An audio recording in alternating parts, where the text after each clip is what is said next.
Hello there, Joshua Johnson speaking. It is so good to be with you on this Wednesday, June 22nd, and tonight we're talking about gun violence, starting with the push to prevent more attacks. New gun legislation cleared its first hurdle in the U.S. Senate. Some Republicans in the House are actively working against it. We're live on Capitol Hill with where things stand. Patience is wearing even thinner after the Uvalde school shooting. We'll get into the latest demands for accountability, demands that apparently just forced the school police chief off the job. Also tonight, President Biden pushes for a tax break that might help summer travelers. How might that work? And is it a good idea? Plus, Michigan's governor says she is getting her state ready in case Roe v. Wade is overturned. We'll have her conversation with NBC's Dasha Burns. And HIV prevention has come a long way, now with a new injectable treatment. We'll show you in tonight's feature report.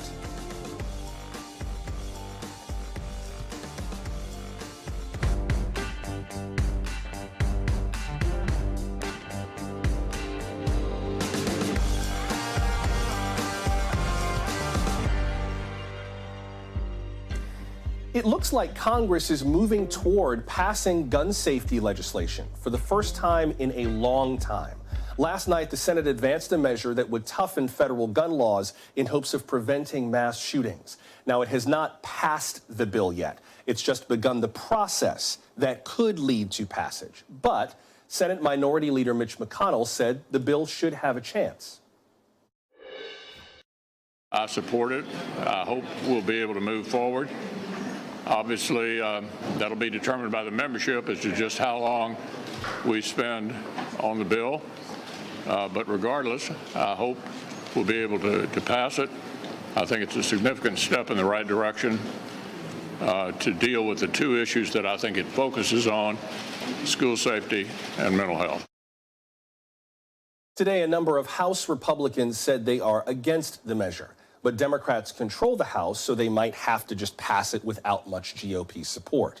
House Speaker Nancy Pelosi is promising to approve the bill quickly and send it to President Biden. The bill enhances background checks for 18 to 21-year-olds, offers incentives for states to implement red flag laws, and addresses the so-called boyfriend loophole. We'll explain more of that in just a moment. Now, the bill does not include a number of things that some gun safety advocates probably would have preferred. It does not ban assault-style rifles. Neither does it set up universal background checks, nor raises the minimum age to buy a gun. Let's start off tonight with NBC Capitol Hill correspondent Ali Rafa. And Ali, tell us who got what they wanted in this bill. Yeah, Joshua. Well, this was really a good old-fashioned compromise because you had Republicans getting what they had been pushing for really this entire time: more money for mental health screenings as well as school security. As a matter of fact, the top Republican negotiating this deal, Texas Republican Senator John Cornyn, saying a $750 million allotment to mental health services is the largest investment in American history. Cornyn saying that it's going to go to expanding behavioral telehealth services to boost access to healthcare inside of schools specifically, making it easier for pediatric doctors to be able to diagnose children with mental health conditions. And then you saw Democrats get what they had been pushing for this whole time, which was expanded background checks to include juvenile records for people under the age of 21 looking to purchase a gun, as well as closing that boyfriend loophole. So, as you mentioned at the top there were some things that weren't included that both sides wanted. But at the end of the day here, it's largely seen as an accomplishment. The fact that these senators, after roughly 2 weeks of talks, were able to come to such a compromise after so many failed attempts at gun reform over nearly a decade since Sandy Hook, Joshua. Ali, talk more about the boyfriend loophole and what that is. This is something that a lot of gun safety organizations have been really screaming for a very long time. What would closing that loophole do? Yeah, and remember, before senators came to this deal, we learned that that was the last sticking point. That was the last snag in their negotiations. And so the language around it was what they were really figuring out at the end. As of right now in this country, if you are married to someone and you commit a domestic violence, you can't purchase a gun rather. if you are in an intimate relationship with someone and commit domestic violence against them, you still can purchase a gun. And that's that boyfriend loophole that senators had been trying to close. Senators coming to a conclusion after they say that they looked at the legislation in around 30 states that already had some sort of legislation on the books around this. They said that they came to an agreement over the definition of a quote boyfriend. Remember, Republicans didn't want some broad language that would possibly infringe on someone's Second Amendment rights. But they came to an agreement and settled on a new definition of these relationships, calling them basically any relationship that's a current serious relationship of quote romantic or intimate nature.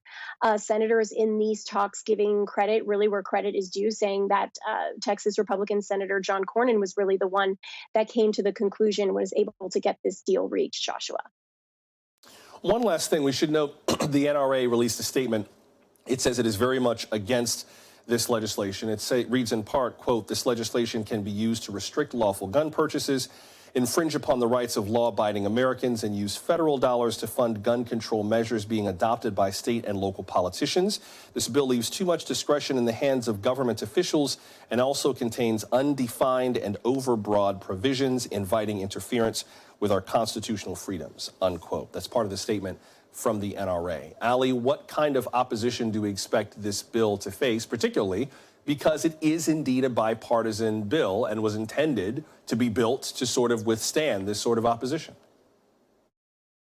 Yeah, and that's what's actually really interesting in what we're seeing here. Senate Republican leadership rather, is largely in favor of this. But then you see on the House side, House Republican leadership are really rallying together to get more Republicans to vote against it. But on the Senate side, you're seeing some 2024 presidential hopefuls like Senators Rubio and Hawley come out against this bill. We saw Senator Ted Cruz say he is a no vote because he says this entire bill doesn't actually target criminals.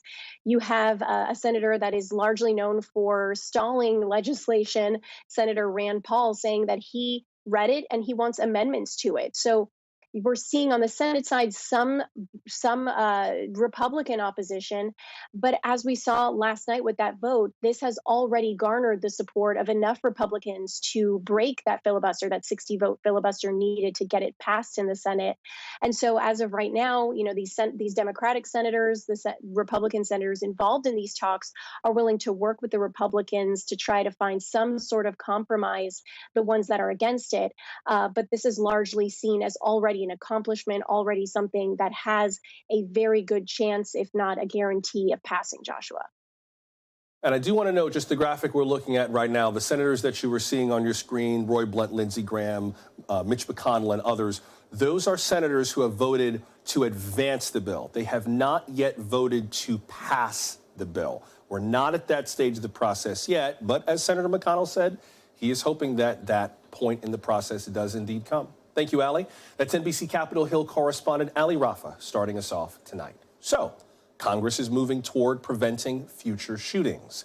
Meanwhile, the demands for accountability after the Uvalde school shooting are getting louder and angrier. Yesterday, one of Texas's top law enforcement officers testified that the police response was, in his words, an abject failure. Apparently, officers could have stopped the shooter within about 3 minutes if School Police Chief Pete Arredondo had been more decisive. Today, Uvalde School Superintendent announced that Chief Arredondo is on administrative leave. Dr. Hal Harrell says he did it because he could not get clarity on the various investigations taking place. Also today, Uvalde's mayor, Don McLaughlin, announced that Robb Elementary, where the massacre took place, will be torn down. The mayor said in part, quote, "You could never ask a child to go back or teacher to go back in that school ever," unquote. It's unclear when exactly the demolition will take place, but Mayor McLaughlin also expressed frustration over the investigation.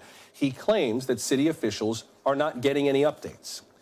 Meanwhile, the state senator who represents Uvalde says he is suing the Texas Department of Public Safety. Senator Roland Gutierrez claims DPS is denying him records related to the shooting. DPS is responsible for the investigation. A statement from the senator reads in part, quote, "The community of Uvalde deserves answers now so that we can begin to heal and make sure a massacre like this never happens again, unquote. No response so far from DPS to that accusation. Joining us now is NBC News law enforcement analyst Carmen Best. She is the former chief of the Seattle Police Department. Chief Best, welcome. Good to see you. Hey, thank you. Good to see you too. Can you just explain for us, in terms of the complaints that we've heard from the superintendent, the mayor, and the state senator about the way an investigation like this works? How is it normally supposed to work when you have something that happens in a municipality and then federal, state, and local officials have to work together on this investigation? What should that joint investigation look like? Well, this has happened multiple times. As you know, we've had mass shootings, unfortunately, many times before in this country, and there's been a multi-agency response from federal officials as well as local law enforcement. Typically, the lead agency will be the local agency will be the lead. The other agencies are there to assist in all the investigatory needs. As you saw in the beginning, you know, the FBI, when they first got there, were going through the neighborhoods and getting information from the witnesses or anybody who had information. So usually the local agency will take the lead and the others will augment. In this particular case, because there was so much misinformation and so many questions that arose as the investigation continued, outside agencies were called in to do an independent review really of the response and what happened here. But normally, you know, the lead agency would be the local agency.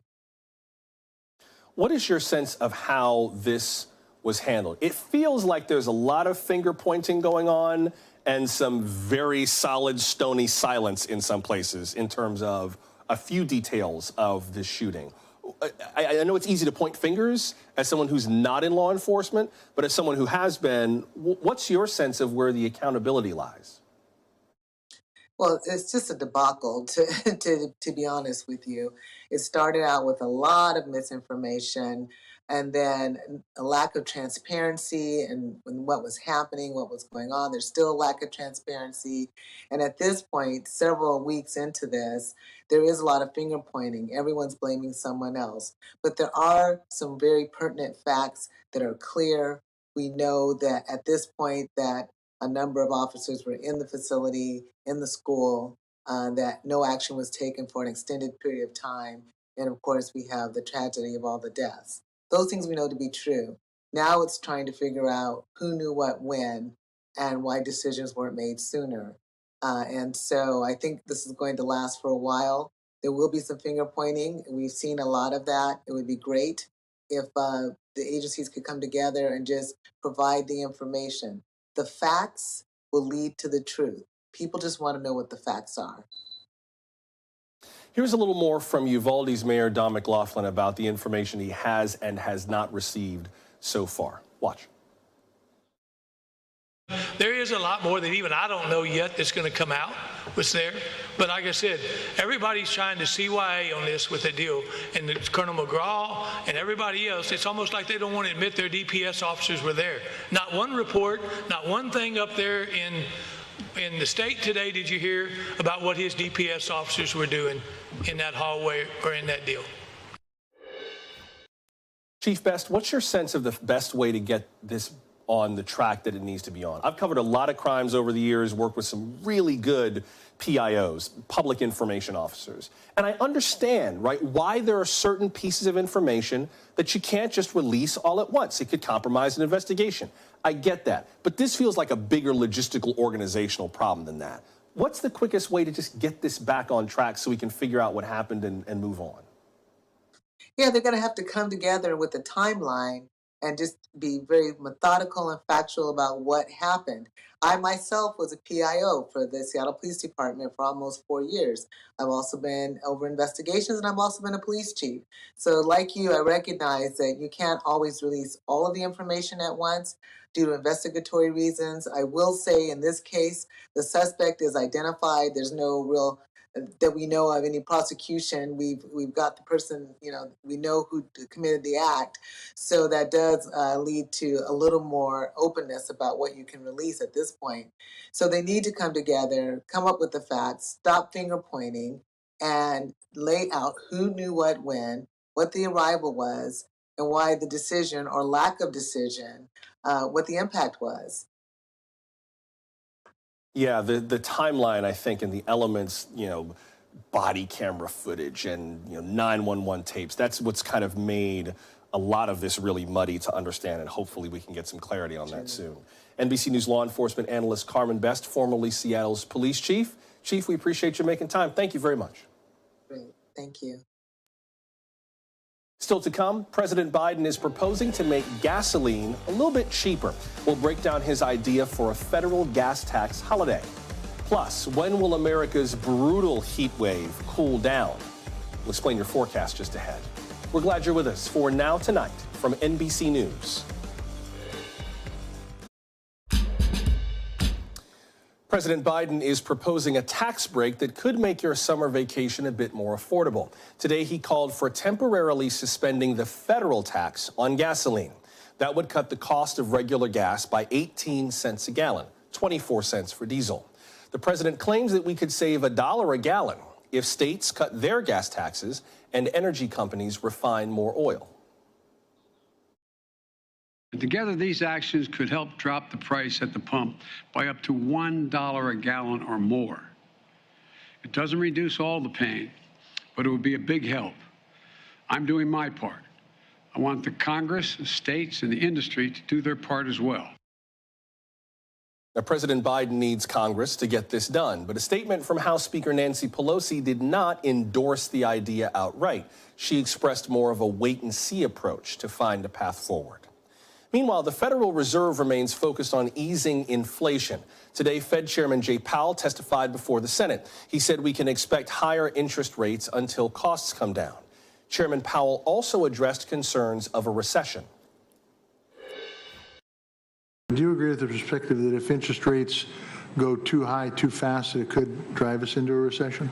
It's certainly a possibility. It's not our intended outcome at all, but it's certainly a possibility. And frankly, the events of the last few months around the world have made it more difficult for us to achieve what we want, which is 2% inflation and still a strong labor market. As for the gas tax idea, most of you told us you were skeptical. Joanne tweeted, "It won't make a difference in my family's life. We are just trying to drive as little as possible. That's doing more than 18 cents a gallon would." And Proud Teacher tweeted, "It will save approximately $2.20 every time I fill up for my vehicle. The thing to do is to tax excess profits of oil companies. Neither the gas tax holiday or my idea will pass anyway. Our system of government is broken." Thank you both for sharing your thoughts with us. Much appreciated. Let's continue now with Dan Dicker, the founder of the newsletter and web series The Energy Word. He's also the author of Turning Oil Green. Mr. Dicker, welcome. Good to see you again. Thanks, Josh. Thanks for having me. So you heard the pessimism/cynicism of some of our viewers. Do you share that view? What impact do you think that a federal gas tax holiday might actually have? Well, yeah, I have a lot of cynicism for it. And I mean, just the numbers alone, the money involved here is small. I mean, you're talking about 18 cents. You got a national average of $5 for a gallon of gas. If you're paying for, if you're filling your tank, 15 gallons is $75. You'll save, what, $2 on that 75? It's nice, but it's not really getting at the root of the issue, which is, very, very high gas prices. What's at the root of the issue is, an energy system in this country that has fallen way behind. We haven't built a new refinery in this country in more than 60 years. And the ones that are left are being held together with duct tape and baling wire. They're actually working at as fast as they possibly can to make as much gas as they possibly can for one very good reason. They make a hell of a profit for every gallon that they sell right now. But really, the whole industry, the whole refining industry is so broken down at this point that the spike that we've had in demand for gasoline for travel after the pandemic has just really made gas prices absolutely explode. And there's very little in the short term that President Biden or anybody else can really do about that.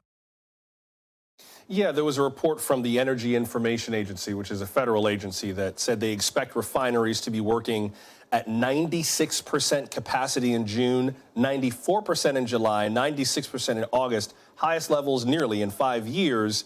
But the total amount of gas they can produce is near the lowest level in 8 years because so many refineries have closed.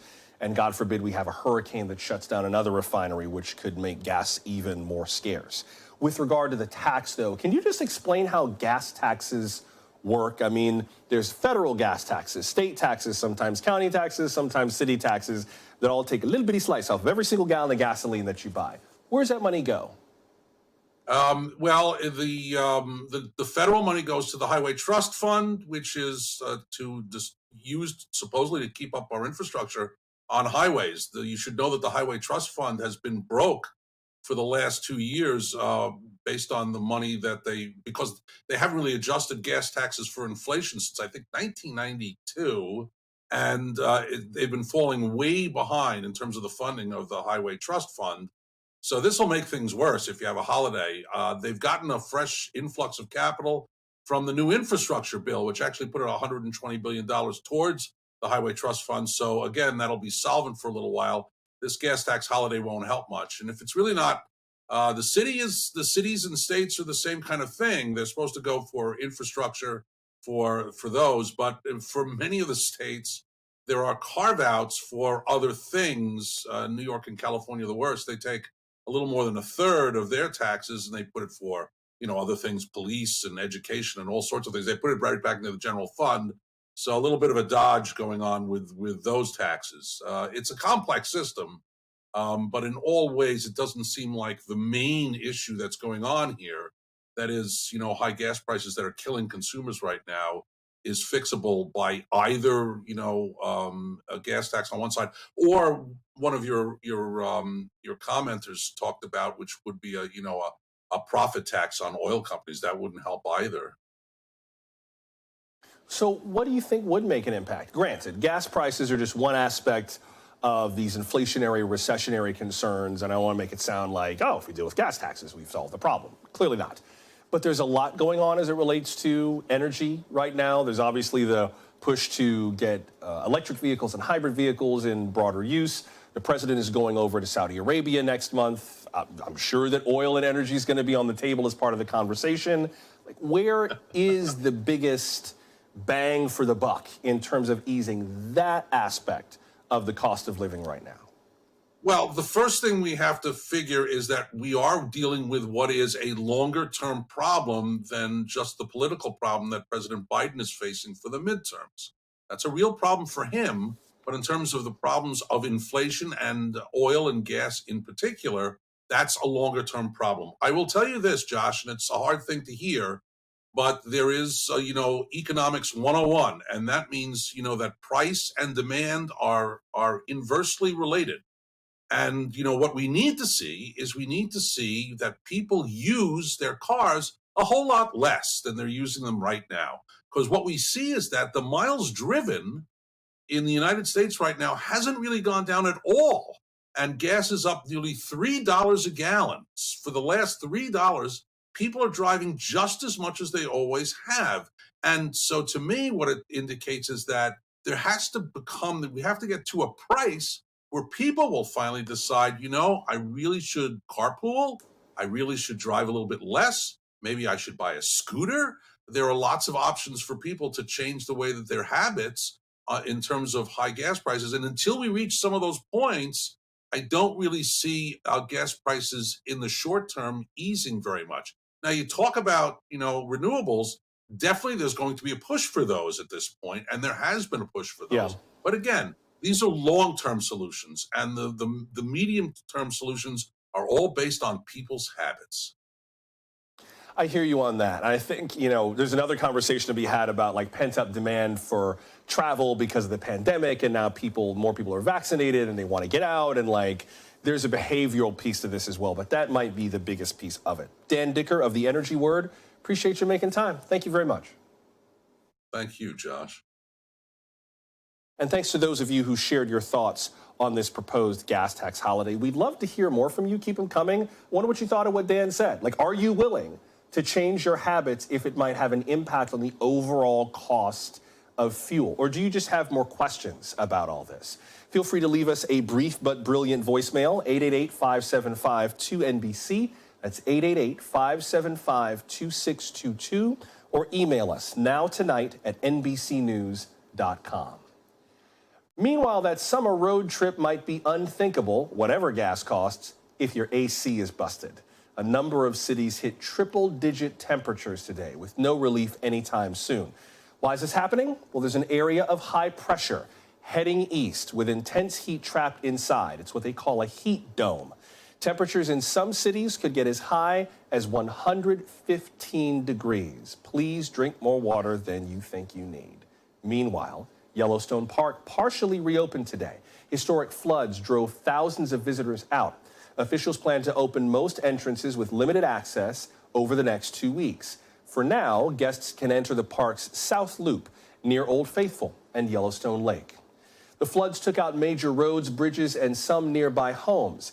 Yellowstone will use about $50 million in those federal highway funds we mentioned to repair damaged roads, and that work is set to begin on Saturday. Up next, abortion rights in the Midwest. The possible reversal of Roe v. Wade has Michigan's governor, in her words, fighting like hell. You'll hear from Governor Gretchen Whitmer when we come back.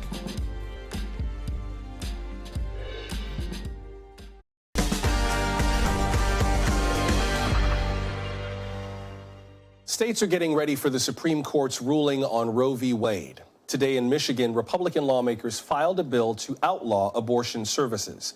Under that measure, anyone who performs an abortion or makes abortion medications would face 10 years in prison. Meanwhile, Michigan's Democratic governor, Gretchen Whitmer, says she is, in her words, fighting like hell to preserve abortion rights there.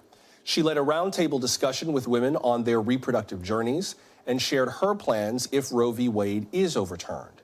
Governor Whitmer spoke exclusively to NBC's Dasha Burns. As we await a decision from the Supreme Court on abortion, Governor Gretchen Whitmer came to Grand Rapids today to hold a roundtable with women to share personal stories of reproductive rights, of family planning. The group included a pro-choice Republican woman and included a pastor, and women shared very personal, emotional stories. The governor at times holding back tears herself. I want you to hear from a woman named Karen, a mother of two, who during the pandemic had to deal with a type of pregnancy that put her life in danger. She had to make a difficult decision, and she shared some of that experience with the governor and with us. Take a listen. Across the country, state governments are preparing for the fall of Roe v. Wade, with red states enacting trigger laws to ban abortion, blue states fortifying abortion rights, and purple states locked in battle. Roe has been in place throughout your lifetime. How surprised were you? How shocked were you? What's been your process of navigating this personally? Yeah, it's devastating. I got to tell you, I'm a survivor of sexual assault. I am the mom of an 18-year-old and a 20-year-old woman, right? The two young women are my daughters who are going to possibly live in a world where they have fewer rights than I always had, and that just infuriates me, and it scares the heck out of me for every woman from my generation to theirs. Michigan's Democratic Governor Gretchen Whitmer is fighting against a 1931 state law that criminalizes abortion with no exceptions. What we've asked them to do is to invalidate the 1931 law, saying that it runs afoul of our state constitution, which affords women due process and equal protection rights to bodily autonomy and abortion. It became ineffective after Roe, but with the expected Supreme Court ruling, it could come back into effect. This is falling to the states right now, and it is going to be a patchwork of rights depending on what side of a state line you live on, and that's terrible policy. This should be federal policy. This is a very scary moment for women in Michigan, for women in Ohio and Indiana who come to Michigan for reproductive health care as well. They will lose that if we're not successful, and that's precisely why this moment is so important. Today, the governor gathered a group of women to get personal about the issue. This decision, these thoughts are all personal to me and to my family, and they have nothing to do with a justice in the Supreme Court in Washington, D.C., been with one in Lansing, making a decision about my body. It's going to make it more dangerous. It is. It's going to make it more fraught with burden. And the whole underlying argument for ripping it away doesn't stand. It isn't compassionate. I am a pro-choice Republican, so I am hanging on by a very, very, very thin string with the Republican Party right now. We have a weird relationship, the honesty of it, though a weird relationship because my mother had to struggle because now her whole life, her dreams and everything, her economics, her finances, everything has shifted because now she's been forced to have this baby, and that's just on a personal scale. Whitmer getting emotional at times. Did you expect that to come out of you, sort of those teary moments? I did, listening to this young mom who has 2 children and had an ectopic pregnancy that she couldn't carry to term, that might have killed her if she'd carried it much longer and needed to terminate the pregnancy. I think it was just one of those emotional moments. The state's Republican legislature is fighting to defend the anti-abortion law. I filed this lawsuit. We were aggressive. We were earlier than even the draft decision became public. People said, oh, you don't really need to do that. And then it became very clear, yes, we do. We have to pull out all the stops and fight like hell to protect this right because it's very much in jeopardy. How vulnerable are abortion rights in Michigan? I think it's a very precarious moment. I was raised by a pro-choice Republican. We had a pro-choice Republican as a part of our conversation. And yet the Republican leadership in our legislature is trying to intervene in my lawsuit on behalf of a law that's 91 years old, that makes it a felony, no exception for rape, no exception for incest. That is the state of politics in Michigan at this moment. Meanwhile, Republican lawmaker Pamela Hornberger says the legislature has a, quote, responsibility to use every tool at our disposal to defend Michigan law and protect the life of the unborn. Now, Michigan doesn't have an anti-abortion trigger law like several other states have enacted, but there is a 1931 law on the books that criminalizes abortion. Now, that law became irrelevant after Roe v. Wade, but after the Supreme Court decision, there is likely going to be a significant fight over this law. Currently, the governor is fighting to invalidate it in court, but the Republican-controlled state legislature is fighting to defend that law. This is going to be a battle to watch as soon as we hear from the Supreme Court. That was NBC's Dasha Burns reporting. Still to come, winning the fight against HIV. Researchers are making major progress in preventing the virus, including with a new injectable treatment. We'll explain just ahead. Stay close.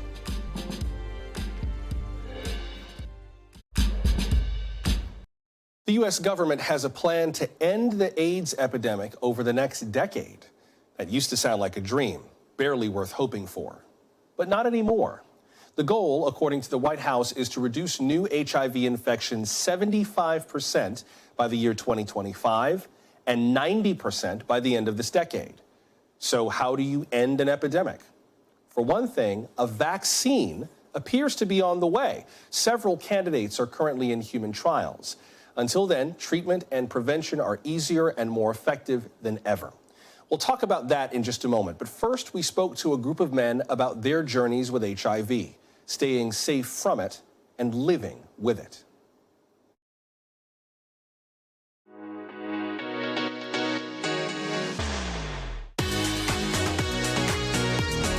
Pride means just having the confidence to be who you are.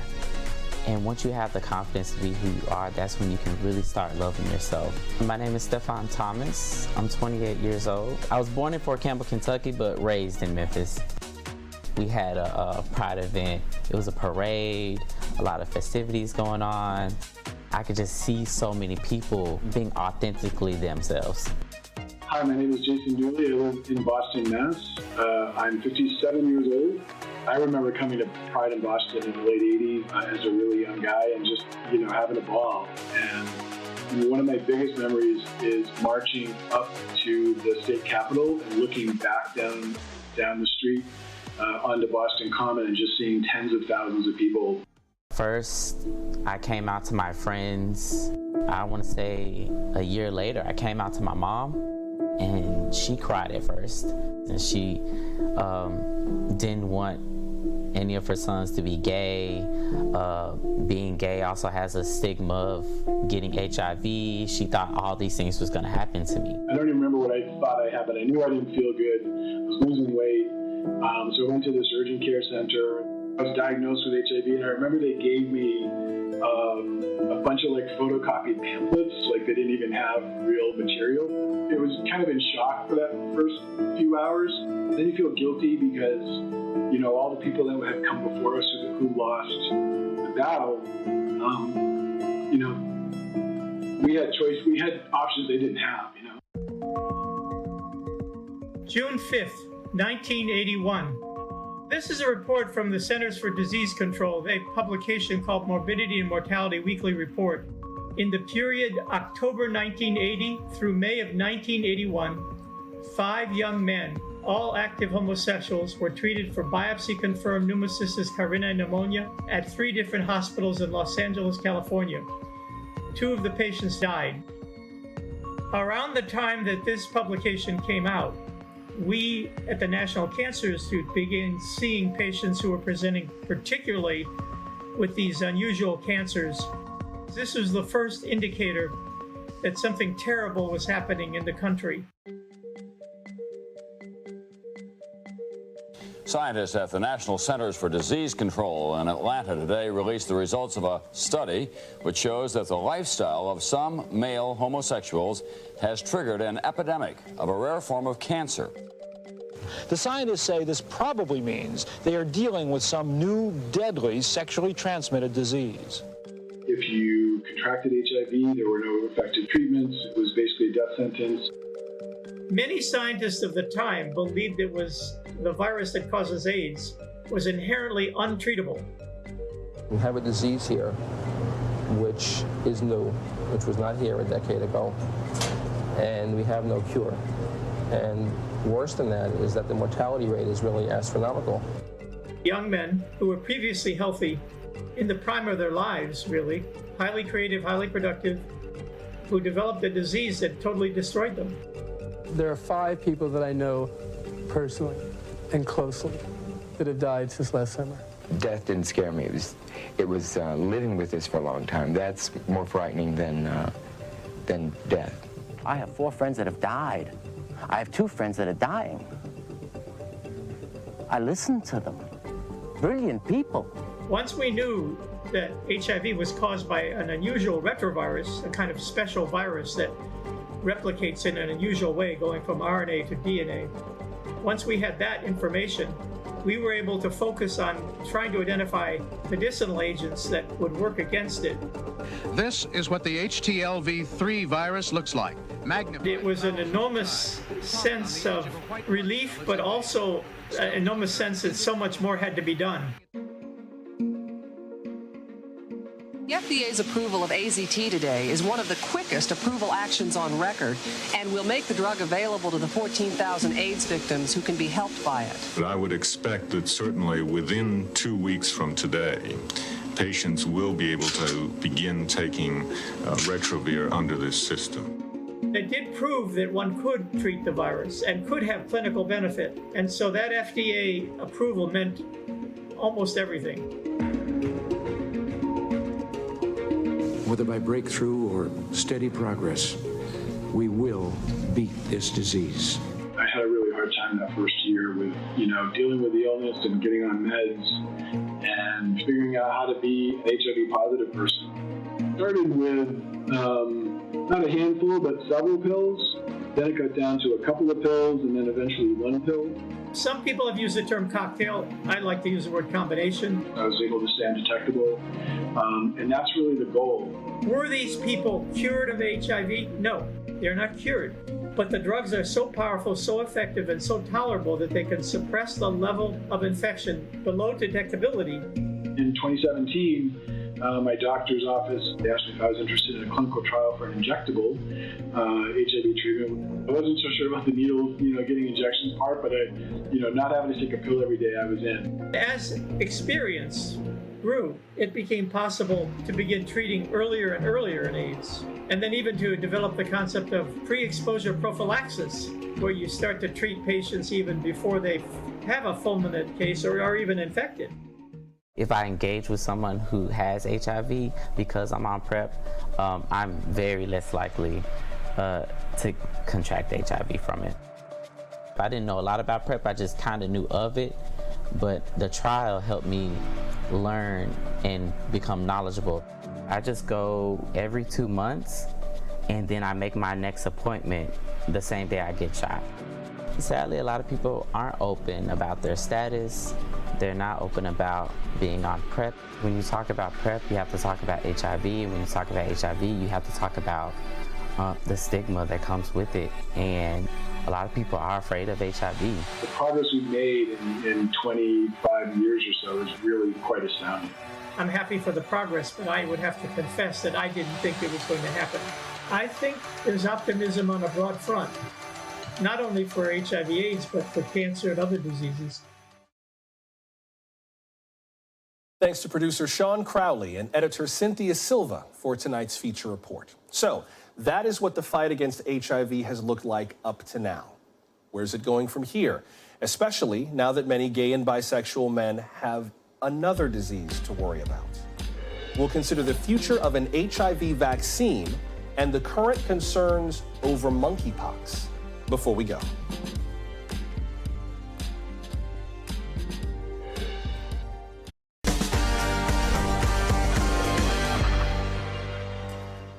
This month, we have been asking what LGBTQ pride means to you. It is Pride Month, after all. Anna emailed us about the fight against HIV and AIDS, a fight that has come a very long way. Anna writes, I went to college back in the 80s. For some reason, most of my friends were gay. The 80s were the time when AIDS was a gay disease and no one knew how to treat it. It was also a time when you didn't tell anyone you were gay because you just might get beaten up to within an inch of your life.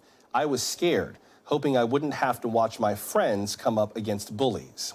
And it goes on to write, there were things about my friends that were almost universal. My friends loved life, tested the limits, were great at a party, it was the 80s, and never left me without a dance partner. What girl wouldn't love that? Now, with advanced medical practices, HIV is no longer a homosexual disease. It is just a disease. AIDS is much more rare, and the outlook on life is sunny and full of life. That's something for pride. Anna, thank you so much. And she's right. The outlook for fighting this disease is much sunnier, but now another disease is raising questions. Monkeypox. A number of the recent cases have occurred in men who have sex with men. Joining us now are Dr. Sharon Weissman, a clinical professor of medicine at the University of South Carolina, and Dr. Kim Smith, the head of research and development at ViiV Healthcare. ViiV is working on a long-acting injectable treatment and prevention options. Good to have you both with us, and I wonder if we could start, Dr. Weissman, with kind of what a lot of guys I know have been talking about quite a bit, which is monkeypox. There have been a number of cases that have been traced back to self-identified gay and bisexual men or men who have sex with men. British health officials are offering smallpox vaccines to gay and bi men in hopes of preventing this from spreading, and there's even research to figure out whether or not monkeypox is an STI. What is your sense of what the community should be aware of and should be thinking about as we head into the summer with people traveling and worried about the spread of this? I guess I'd start by saying there's still less than 150 cases reported in the U.S., so it's still relatively rare, although this is an rare disease that before this recent outbreak, we see next to no cases, except for the occasional outbreak. So one, it's rare, and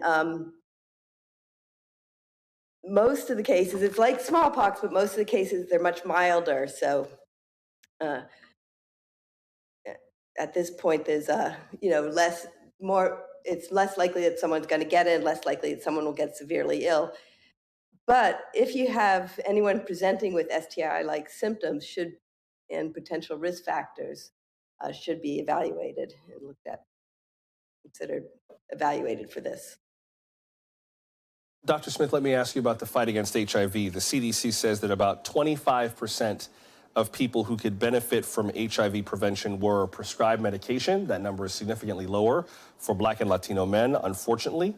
Talk about where we stand now in terms of getting these latest interventions about HIV to the people who could most benefit from them? Well, thank you for having me, and thank you for the question. That is the highest priority. Is we're going to get to the end of the epidemic. We have to focus on the populations that are most disproportionately impacted, which is Black and Latino men who have sex with men. And so when we've studied the most recently approved prevention medicine, we focused on Black men who have sex with men in the United States as a population that we really wanted to make sure we included in the study in order to make sure we had data on the populations most impacted. And we showed that this long-acting PrEP agent is actually quite a bit more effective than daily oral therapy. And if we're going to get to the end of the epidemic, we need to have more tools, and this is a new important tool.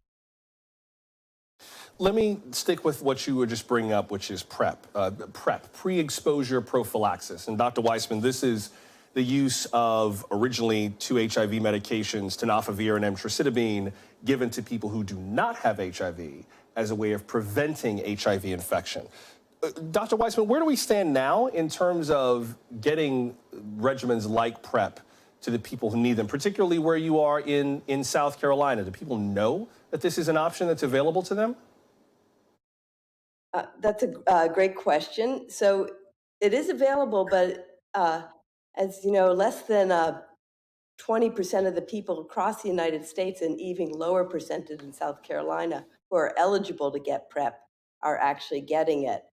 And until we get to, PrEP out to places like South Carolina, where the epidemic and the rates of HIV are much higher, it is going to be very hard to end the epidemic. And one of the many reasons that its uptake has been lower in places like South Carolina have to do with access to health care. This is a predominantly rural state. Many of a significant portion of our HIV cases are occurring in rural areas where there's higher rates of stigma, harder to get to a healthcare provider, and let alone a healthcare provider who might be offering and providing PrEP.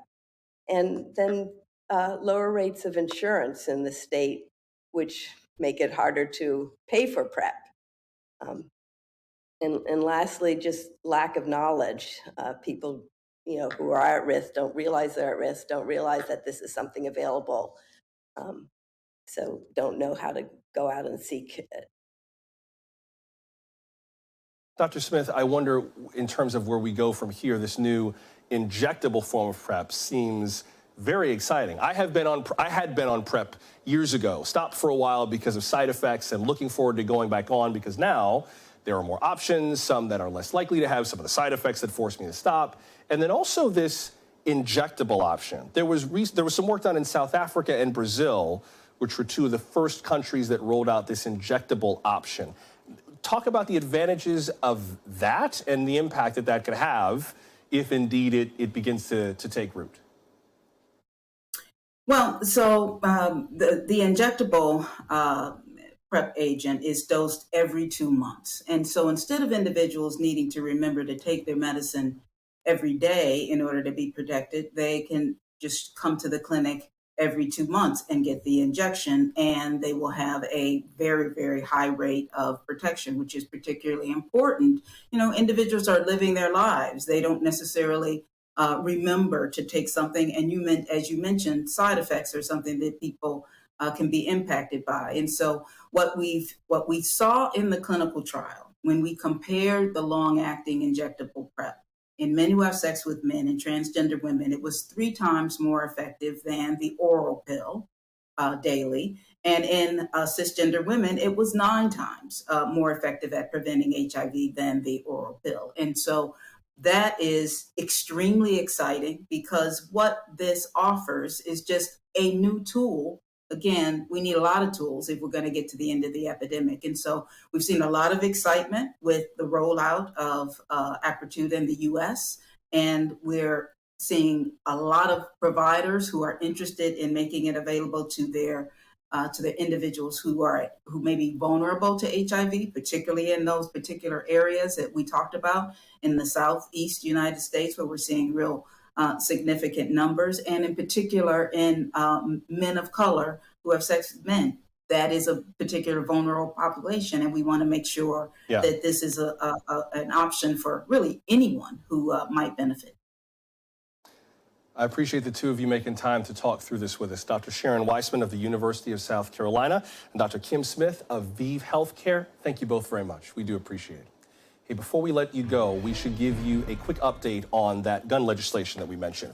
We've confirmed that there is a vote coming up tomorrow about the bill that we told you about, this bipartisan piece of gun legislation. The plan is for there to be a cloture motion to end debate and bypass the GOP filibuster. That would be sometime before noon tomorrow. It would be key. It needs 60 votes to pass. But the procedural motion yesterday got 64 votes. So presuming all the same members support it, that bill may be moving forward soon.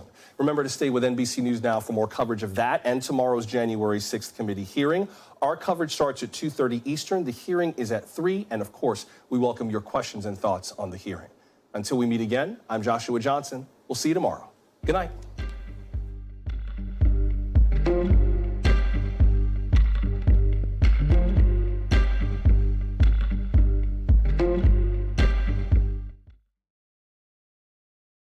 Thanks for watching our YouTube channel. Follow today's top stories and breaking news by downloading the NBC News app.